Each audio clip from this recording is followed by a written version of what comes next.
2021년 12월 31일 금요일입니다. 2021년의 마지막 아침, 예배일 아침에 이 자리에 함께 하신 모든 분들을 환영합니다. 기도하고 이 시간을 시작하겠습니다.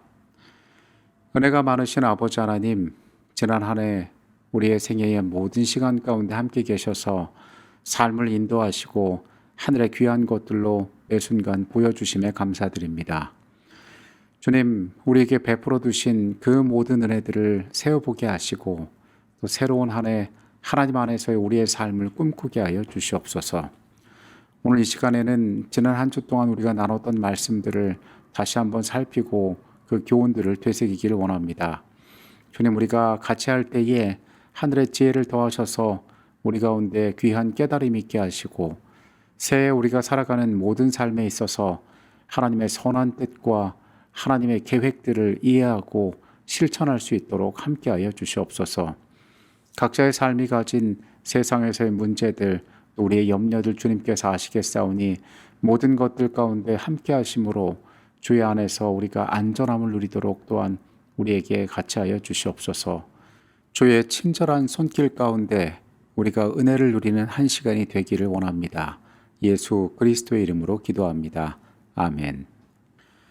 편지라는 것은 곁에서 말로 자신의 생각과 뜻을 전할 수가 없을 때에 멀리 있는 상대에게 글과 종이로 자신의 이야기를 하는 것을 말합니다. 이것은 사람들에게 먼 거리에 떨어져 있지만은 그들이 서로 마음을 나눌 수 있는 중요한 도구가 되었습니다. 그리고 편지가 전해지기까지의 기다리는 시간은 사람들에게 특별한 마음과 생각을 갖도록 만들었습니다. 우리는 함께하지 못하지만은 이 편지를 통하여 수많은 사람들이 마음을 나누고 삶의 격려를 받고 그들의 삶이 새롭게 되었음을 역사를 통하여 보았습니다. 그리고 꼭 역사의 중요한 순간들을 만들지 않았을지라도 한 사람 한 사람의 따뜻한 마음들이 수없이 반응하고 교류하면서 그들 각자의 잊지 못할 순간들을 만들어 왔습니다. 디지털 기술의 발달로 더 이상 사람들은 종이에 인쇄되거나 직접 손으로 쓴 편지들을 많이 주고받지는 않는 시대가 되었습니다. 그러나 여전히 이 세상에서 사람들은 자신의 손으로 정성스럽게 써내려간 손편지의 따뜻한 온기를 그리워하며 살고 있습니다. 우리는 지난 한 주 동안에 히브리서의 말씀들을 열어서 살폈습니다. 예수 그리스도의 복음이 세상에 닿았을 때에 그것을 처음 접한 자들에게 이것은 구원이 되었습니다.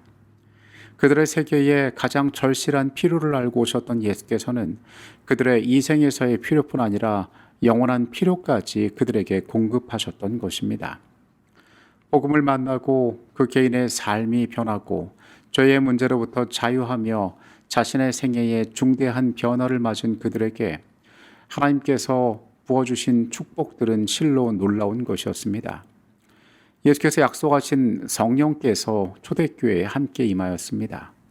그들이 경험했던 나눔과 축복들, 그 따뜻함의 경험들은 그러나 얼마 가지 못하였습니다.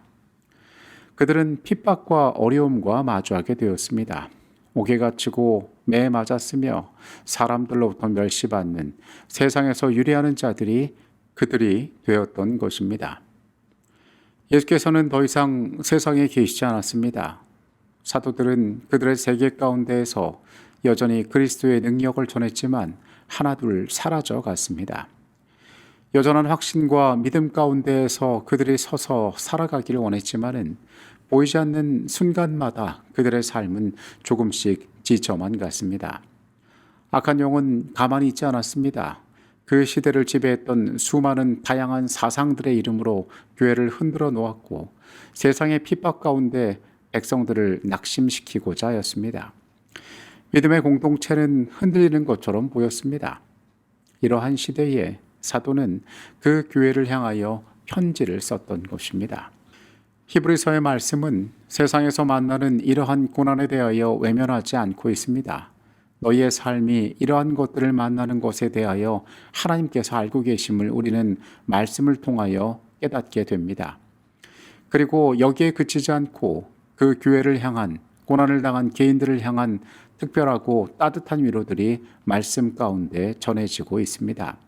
히브리서의 말씀은 우리가 고난을 당하고 우리가 지쳐갈 때에 우리의 삶의 어떠한 방법과 어떠한 위로를 발견할 수 있으며, 그 과정 가운데 우리가 어떻게 새롭게 사명을 감당하며 살아갈지에 대해서 이야기를 하고 있는 것입니다.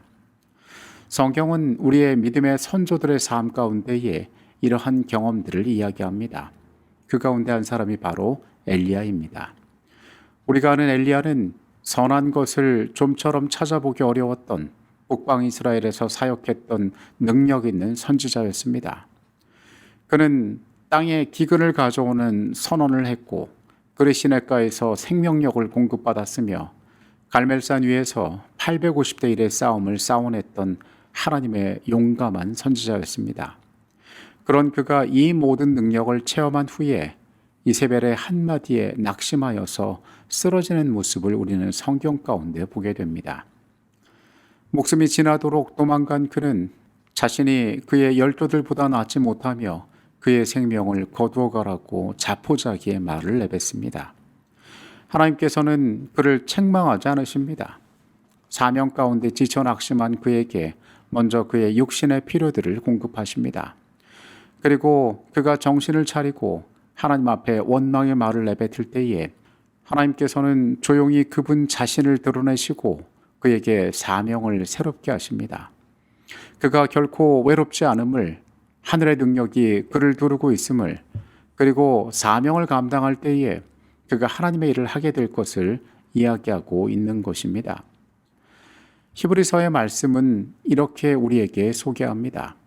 이러므로 우리에게 구름같이 둘러싼 허다한 증인들이 있으니 모든 무거운 것과 얼매이기 쉬운 죄를 벗어버리고 인내로서 우리 앞에 당한 경주를 하며 믿음의 주요 또 온전케 하시는 이인 예수를 바라보자.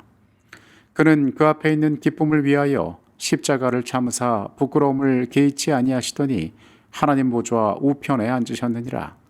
너희가 피곤하여 낙심하지 않기 위하여 죄인들이 이같이 자기에게 거역한 일을 참으신 일을 생각하라. 바울은 히브리서를 읽는 독자들의 시선을 하늘로 고정시키기를 원했습니다. 그들을 이 땅에 오셔서 구속하시고 하늘로 올라가셔서 보좌 우편에서 지금도 인간의 죄를 위하여 중보하시는 예수 그리스도를 바라보라고 반복적으로 말하고 있습니다. 여전히 오늘날까지 예수 그리스도는 우리의 모든 소망의 근원이 되십니다. 우리 역시 예수를 바라볼 때에 우리의 삶의 모든 문제들의 해결이 시작될 것임을 기억해야 합니다. 히브리서는 독특한 관점으로 우리의 처한 시대를 이야기하니 바울은 마지막 때가 우리의 처한 시대라고 이야기합니다. 바울은 독자들에게 민수기서에 나오는 이스라엘 백성들의 경험을 이야기합니다. 민수기 13장과 14장은 처음 그들이 가나안 지경에 갔을 때에 겪었던 가데스 바네아에서의 실패를 이야기하고 있습니다. 정탐꾼들이 가져온 보고를 보고 그들은 이 세상 가운데 이스라엘 백성들인 자신의 형편을 깨달았습니다. 냉정한 스스로를 발견한 것입니다. 그들 앞에서 우리는 메뚜기와 같다라는 표현 가운데 그들은 겁을 집어먹고 낙담했습니다. 그들과 함께 하신 여호와 하나님의 존재가 그들 가운데 사라져 버렸던 것입니다. 주께서는 홍해와 광야에서 그들을 먹이시고 보호하셨습니다. 그리고 그분의 다하운 능력으로 그들을 그곳까지 인도하셨습니다. 그런데 그들은 하나님을 향한 그들의 믿음의 상실을 경험했던 것입니다. 믿음의 상실은 영적인 실패를 의미했습니다. 그들은 광야에서 그들의 무덤을 만들었고 가나안 땅을 밟지 못하는 실패를 그곳에서 경험했습니다. 40년간 유리하는 생활이 그들에게 시작되었던 것입니다. 하나님의 백성들의 삶 역시 마찬가지입니다. 우리가 예수를 향한 흔들리지 않는 믿음을 가질 때에 우리의 영적인 삶은 절대로 실패하지 않을 것입니다. 민수기 24장과 25장은 다시 가나안 지경에 다다른 이스라엘 백성들의 실패를 이야기하고 있습니다. 24장의 발람의 기도는 성공하지 못하였지만 죄악의 조수는 이스라엘 백성들을 지키고 있던 뚝을 무너뜨렸습니다. 도덕적 타락을 통하여 한날에 2만 4천 명의 사람들이 죽임을 당하였습니다. 도덕적인 실패는 사단이 가장 유용하게 쓰는 무기란 것을 우리는 한순간도 잊지 말아야 합니다. 이 세상 가운데 우리가 가지고 있는 품기 쉬운 탐심은 우리를 또한 영적인 실패로 만들 것입니다. 하늘을 향하여 가고 있는 인생의 마지막 여정 가운데에 그 고비를 넘지 못한다면 우리의 삶은 얼마나 안타깝고 또한 한심한 인생이 되겠습니까? 바울은 히브리서의 독자들에게 그들의 살아가는 이 시대가 이 마지막 고비를 잘 넘어야 하는 중요한 순간들임을 말하고 있습니다. 그래서 그분을 신실히 따르고 이 땅에서의 도덕적인 탐욕으로 인한 우리의 타락을 경계해야 한다고 이야기하고 있는 것입니다. 선지자왕 164페이지는 이 세상을 살아가고 있는 이 마지막 때를 살고 있는 하나님의 백성들에게 있어서 그들의 삶이 가져야 할 중요한 요소들에 대하여 이야기하고 있습니다. 낙심한 자들을 위한 확실한 치료제가 있다. 그것은 신앙과 기도와 사업이다. 신앙과 활동은 자신감과 만족을 줄 것이며 그것들은 날마다 증가하게 될 것이다. 그대는 불안한 예감이나 심한 절망적인 감정에 빠지고 싶은 시험을 당해본 일이 있는가? 가장 암담한 날, 형세가 가장 험악한 것처럼 보일 때에도 무서워하지 말고 하나님을 믿으라. 하나님께서는 그대의 필요를 아신다. 그분은 전능하신 분이시다. 그분의 무한하신 사랑과 동정심은 결코 지치지 아니한다. 하나님께서 당신의 약속을 성취하는 데 실패하지는 않을까 하고 염려하지 말라. 하나님은 영원한 진리이시다. 하나님께서는 당신의 충실한 종들에게 그들의 필요를 채울 정도의 능력을 내려주실 것이다. 신앙과 기도와 사업은 우리에게 필수적인 것이라고 예언의 신의 말씀은 이야기합니다. 우리의 생애 가운데에 곤란한 일들이 이르를 때 때로 우리가 갖고 있는 신앙의 가치 때문에 세상에서 외면받을 때에 우리는 여전히 고귀하고 아름다운 길을 걷고 있음을 스스로 인정하고 알지만은 우리가 지칠 때가 때로는 있다는 것을 우리는 알고 있습니다. 초대교회 그리스도인들은 결코 세상에서 악을 행하는 자들이 아니었습니다. 그들이 가진 개성이, 그들이 가진 믿음이, 그들이 갖고 있는 하나님을 향한 원칙들이 세상의 질서와 맞지 않았을 뿐입니다. 그것은 때론 동경의 대상이었지만은 죄악 가운데 있는 자들의 삶을 부끄럽게 만들었고 그들로 하여금 시기하게 했으며 결국 그들을 핍박하게 만들었던 것입니다. 우리는 한 믿음의 공동체 안에서 이러한 세상과 마주하고 있는 자들입니다. 약속하신 그 나라를 얻기까지 우리는 때로는 서로 권면하고 때로는 위로하면서 함께 손을 맞잡고 나아가야 합니다. 사도들의 헌신적인 복음 전파를 통하여 교회는 세워졌습니다. 그러나 그들은 곧 고통과 어려움을 만났습니다.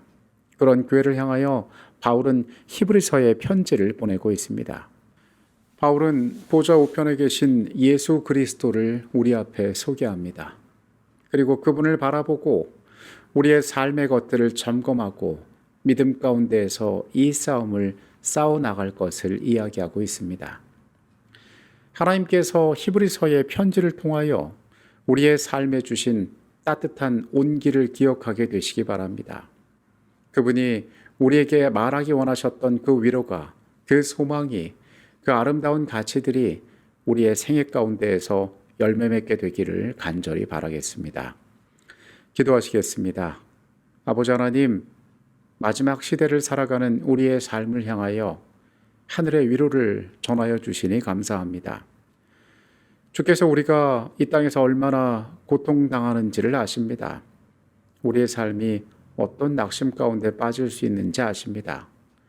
엘리야처럼 우리의 필요를 채우시고 우리를 부드럽게 책망하시고 더 나아가서 사명 가운데로 부르시는 주의 음성을 우리가 분별하게 하여 주시옵소서. 하늘을 마감하는 시간입니다. 베풀어 주신 모든 은혜에 주님 감사합니다. 새로운 한 해에도 우리 가운데 여전히 함께 하셔서 우리의 하나님이 되어 주시옵소서. 예수 그리스도 이름으로 기도합니다. 아멘.